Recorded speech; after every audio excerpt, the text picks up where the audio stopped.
Good morning, everybody. Valerie Ling here. I'm a clinical psychologist. I'm also the owner of a business by the name of Center for Effective Living, pastor's wife and mum of two teenagers.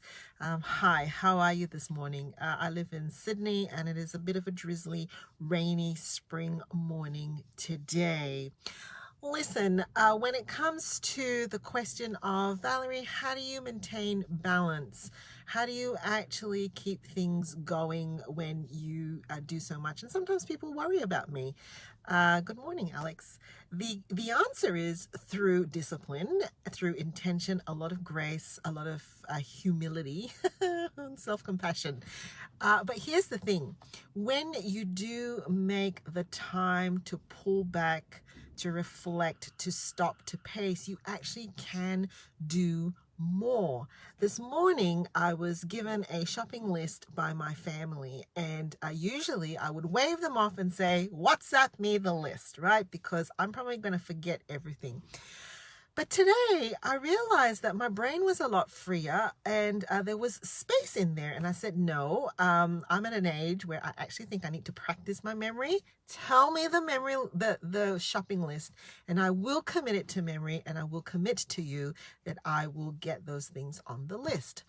And what happens is when we actually do the work of daily letting go of stuff, releasing things, making peace with what we can and what we can't do, what's reasonable to finish and what's not reasonable to finish, listening to our body, sleeping when we have to, pacing when we need to, sitting down if we must, and moving. When we do all of that work, it's like, the computer memory cache, things just get released and you make so much more space in your brain to actually retain more, read more, give more. And so the great myth of taking care of ourselves, or great myths, the two that I hear, is that it's selfish and that it's time consuming. I have no time for that.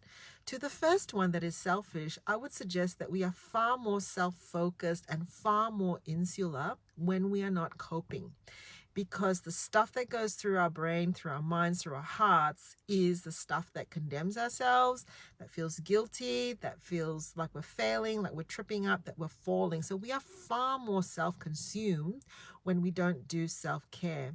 And the second about time is time expands. Here's the thing that people don't really understand or get. A minute resourced is probably 60 minutes unresourced. In other words, when you resource yourself and you make space to take care of some of the essentials, 1 minute of your time does the work of 60 minutes when you were not, when you were inefficient and when you were not being productive.